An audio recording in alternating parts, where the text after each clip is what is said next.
Hey everyone, today's video, there's two videos actually. This one's a bit of an intro to it as well. I shot the other one first though, so I might have some overlap here, but we're going to do a lab where we're going to measure the speed of a wave in a spring. So basically this is notes to myself about demonstrate the methods. You're going to see that in the other video. Main idea here is that we are measuring the speed of a wave in a spring directly just by measuring the distance and like the time it takes to travel a certain distance. Just basic concepts, velocity equals distance over time. And we're also going to use an indirect method, which is going to use standing waves and frequency and so on concepts from the course. Okay, so we're going to be able to measure the speed of a wave two different ways. All right, sorry about that. I just had a student come in. So when you're using the standing waves, you'll see in the video that you'll be able to use the information from the video to be able to determine wavelength, and you can measure frequency based on just timing the vibration or the repeated pattern of movement you're going to see in the video. So yeah, that's sort of the same stuff there. Advantages and disadvantages. I want you to think about in the previous lesson we talked about being able to reduce your percent error, and there's an aspect of that in this. The direct pulse, really at best, you might be able to see when the pulse goes there and back and then maybe to the other end again. So like 3 trips. So the amount of time, like the time interval for that's limited. Like you can't really extend that to be, 20 seconds long or anything by any means. So you have a give or take a half a second or so, maybe less, but around that in comparison to something that's around a second or two. So there's a big limitation here in terms of measuring the speed of the wave. Whereas with the standing wave, when you're measuring the frequency, you can measure for as many cycles as you want. You can measure for 100 cycles if the video was long enough, or if you vibrated the spring back and forth for long enough. So that's the major advantage that I want you to think of the indirect method gives us. Okay, we can really extend that time interval that we're measuring. So in the video, you'll see a standing wave pattern where there's one loop, and a standing wave where there's 2 loops, and a standing wave where there's 3 loops, and I even went to 4 loops as well. So when you're trying to calculate the wavelength in the video, you'll be able to see what the length of the spring stretch was. So the overall length, I have it listed here as just like, if it was 3 meters, what would you get? So the idea here is pretty simple, where you state that this is a half wavelength. Now, sometimes people would just think of this non-mathematically and say, well, if that's half a wavelength, that's 3, then of course a full wavelength is 6, right? It's just 2 of them. But it's more useful mathematically to be able to tackle any question when it's not as easy to set up an equation. So I'm highly recommending you show your work like this when you're doing your calculations, to show how you calculated the wavelength based on the given information or the measured information. So you're going to write 1/2 wavelength equals 3, you're going to multiply both sides by 2, and so on. Okay, and you get your 6. Same thing here. We know this is a full wavelength, so a full wavelength equals 3. No calculations needed. Here we have 3 1/2 wavelength sections. As you see there, 3 1/2 wavelength sections equals 3. So when you solve this all out, multiple ways you could do this. I had it multiplied out to be 3 halves and then divide out the 3. You could have even just divided out the 3 right away. Got 1/2 wavelength equals 1. Divide both sides by 2, or multiply both sides by 2, and end up with the wavelength being 2, and so on and so on. So you can do the calculations for any wavelength based on the length that you measure. So from this lab, you're going to get a bunch of data, right? And so you want to make a table to show all of the data, and you need to put some effort into organizing that table, and I'm going to help a lot with this lab. So what I'd recommend is for each of your trials, for each time that you measure, the distance is a set thing, right? You're going to have that measured based on your approximation, based on what you see in the video. So I zoom in on the measuring tape to show the length, and it's up to you to record the length and as accurate as precisely as you feel you can based on the given equipment. Okay, so in other words, as many decimal places as you think is reasonable. And so each time interval you measure for the pulse going there and back, I had to just picture that somewhere here. I'll just draw one, I guess, here. So basically, your time, picture the spring, and so you have the spring here and here and so on. You have a little pulse, right? Well, that pulse is going to go, to the end. So if that's your time interval, then that's what you're measuring. you're going to find, of course, that's a very short amount of time. If you measure it for going there and back, that's better. That's a longer time interval. So that delta t has less percent error, just by definition, because you have the same amount of error based on your pushing with your thumb, if you will, on the stopwatch. I'm just going to make this a different color here. So kind of a good, better, best kind of scenario, right? So this is most percent error possible. If I saw in someone's data that they just measured for one trip, then that's kind of a ding in terms of science inquiry and good scientific process, right? If you manage to get time for there, and back, that'd be even better, right? So this might be like the least. I don't think anything more than that's possible. But the idea of that is there. So these are your numbers that you're measuring, of course, in here, right? So probably the green one, but anyways. So all your distances are the same, and obviously you're going to calculate velocity, and you have a nice spot at the bottom of your table here where there's a nice spot to be able to put the average number in, which obviously has some value, right? There's error in each measurement. Generally, the amount of error is kind of sometimes a little more and sometimes a little less, and so averaging is nice because it literally averages out all that stuff and gives you a much more trustable number. Okay, so the table and the calculations for the direct method are pretty simple. The indirect method, the standing wave method, is going to have lots of data, right? You want to do multiple trials, get averages, and so on. And so we're going to try to organize this table nicely here, and I'm suggesting this. Open to other options if you feel you have a even nicer organized way. But this works. Okay, so you're going to have a section of your table for when you have a 2-loop pattern, and I could even add on, because in the video I did do a 1-loop pattern. So, and the 1-loop pattern, just add in a section, right, of your numbers, whatever they are.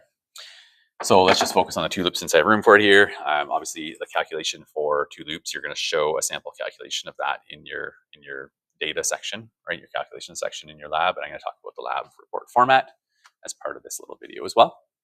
So I'll show you that in a bit. But yeah, your calculation, as we looked at on the other page, it's this kind of thing here on the far right. Okay.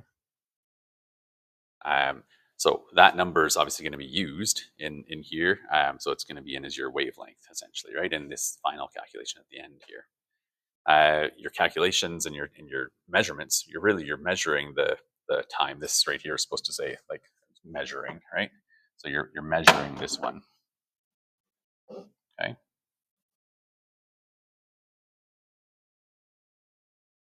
Right, you're measuring all these different times, and of course, then the idea is that a measurement here and for a certain number of cycles is going to do a calculation to get a value here for the frequency, and then your frequency and your wavelength from the first part. So I'll just put it in as like number here for wavelength and a number here for your frequency. Those go together to calculate your speed, right? So again, you're going to have a bunch of measurements, a bunch of calculations, I should say, for speeds of the wave. And you can do that again for 3 loops, and again for 4 loops, and again for the 1 loop, and so on. Again, you have a bunch of measurements for the speed, knowing that the speed is supposed to always be the same. It's determined by the material. The material is the same the whole time. There's good reason to average these and look at your overall, okay, your overall result, and have a more trustable value. If the 1 loop pattern you'll see in the video, if the 1 loop pattern is drastically off from the rest of them, then talk about that and say I'm gonna ignore this one. You can include the data, right? But then just list that it's far off from the other ones. And technically there's more to it than just saying, ooh, it's obviously different than the rest. But for now, I'm okay with that. You'd want to look at, if it's a statistically significant difference and so on, but this isn't a statistics course. And so I'm okay with it. If it doesn't look like it's good data, then just ignore it, but discuss why. You might remember the idea of outliers with box and whisker plots from grade 9 math. So basically, if the data from 1 loop is an outlier, then if it's more than 1.5 deviations from the mean and so on, if you think back. But again, I'm not requiring that for this. It just basically use judgment, basically. All right, so 2 tables, good to go. You have an opportunity for percent difference and percent deviation in these, possibly one or the other as appropriate, right? Let's get rid of this one because I'm not talking about that one. And yeah, this was just a demo saying like, please don't wreck the springs, but I used the spring this time, so we don't have to worry about that. So the other part I need to show is lab report format and the lab report rubric. So attach all these files for you to be able to use. Let's print them out and so on. So lab report format, I'm not meaning for this to be a huge time-consuming, laborious process, but the idea of this is to show you like a format, and I'm going to require you to follow it, and that's just good practice because when you go to college or university, you're going to be shown, asked. There's going to be basically guidelines or expectations you need to just pay attention to and meet. Right. So the first page of your lab can just be at the top of the first page. It doesn't have to be a whole piece of paper. In our case, well, it's a piece of paper you're going to take a picture of, I guess, and so on, right? It can just be at the top, but you're going to have the name of your school, your course code, your name, the name of your partners. So obviously, you can scratch that out and say it's not applicable. Just leave it out. You don't have to say not applicable. It's just not it. Just isn't in this case. Date the investigation was done. So just state the date of the lesson was posted, I guess, for tomorrow, or whatever date it is, the 19th of September. And then the due date we'll discuss later on. We'll try and give you a reasonable amount of time to do it. So the title, the title for a lab, you're allowed to have some creativity, or you could just be like measuring the speed of a wave in springs 2 different ways, something like that.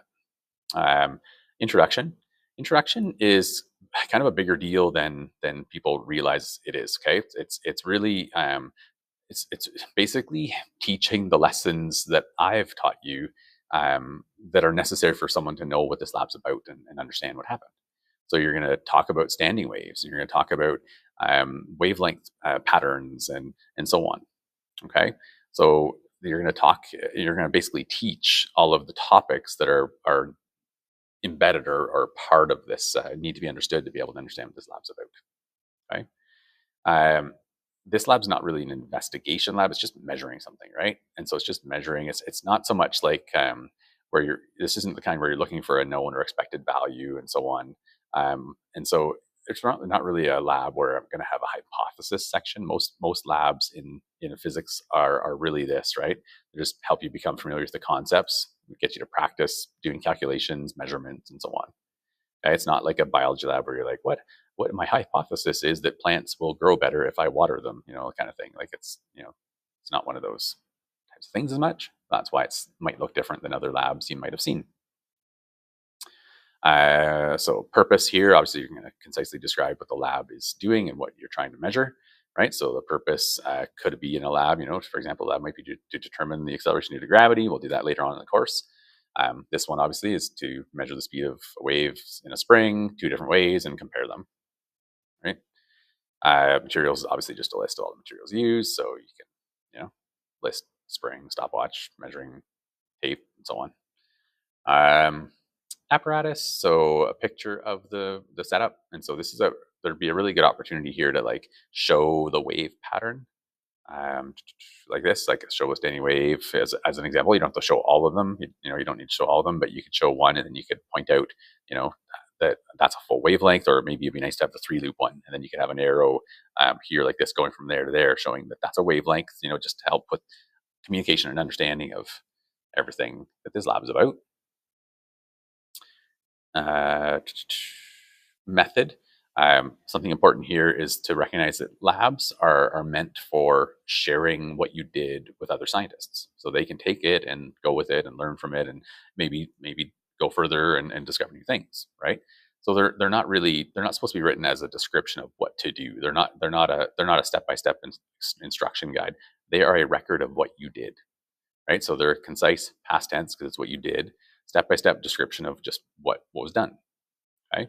So the third person aspect of it as well would be good. It'd be like, instead of I put the ramp at, it'd be like the ramp was placed at an angle of 30 degrees, period. Like it's just, that's it, right? Not I put the ramp at, or Joey put the ramp at, or Mr. Horn shook the spring back and forth, or whatever. It's just a vibration was made at the end of a spring, causing a standing wave pattern, and so on. And now, obviously, you might have some more details about having to match the frequency so that resonance would occur and so on, right?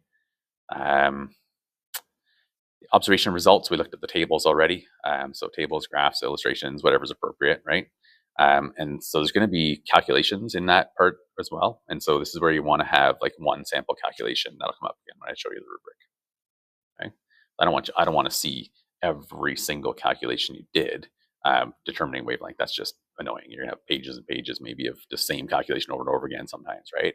So really you just want to show a sample calculation. After that, it's like, okay, a reader of the thing would be able to do the same kind of calculation as many times as needed.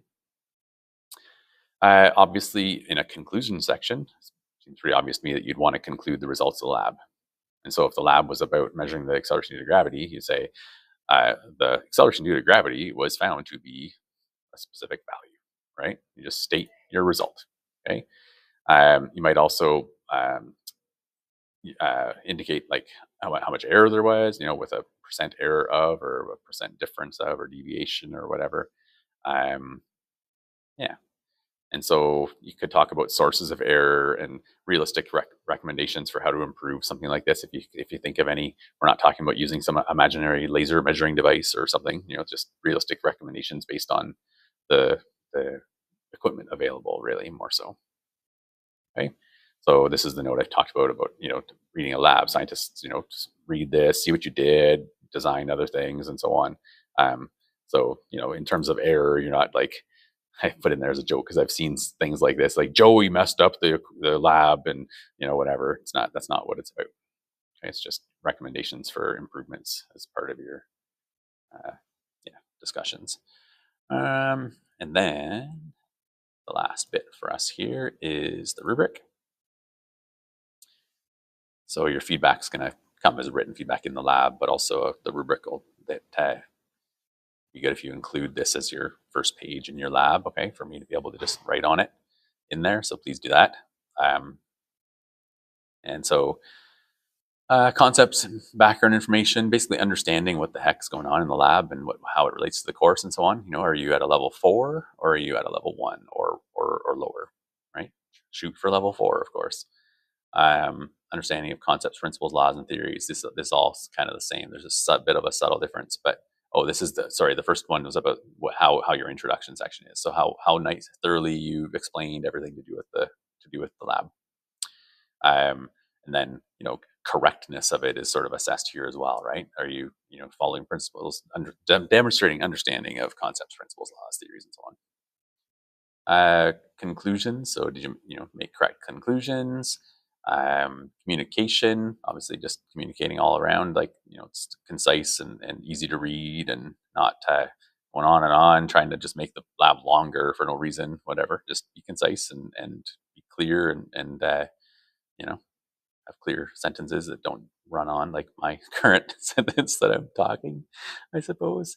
Lab format. So basically, did you follow the format? The conclusion of the result I'm looking for, just past description of the steps, the information written on as an introduction at the beginning of the lab, all that stuff. Okay. Clear calculations shown. I'd much rather you just get it done quick and have it like a handwritten calculation rather than trying to make it computerized. And it's so annoying to try and show calculations well in like a program like Word, especially. So don't be afraid to just show written calculations. But you're not showing all 100 of them. You're going to show one of each type. Okay, if you're doing a bunch of redundant calculations, I'm going to start marking you down, right? Or if it's hard to follow, mark you down. Or if there's few calculations shown, or if there's no calculations shown, it's a failing level rather than a level 1.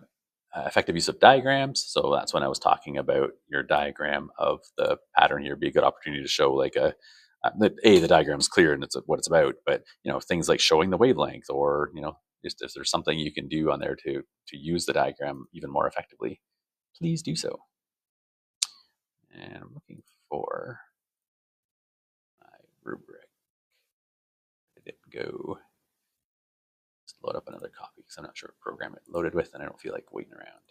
You don't feel like waiting around for me to find it. And then lab practice, safety stuff. I guess that doesn't really apply for this course.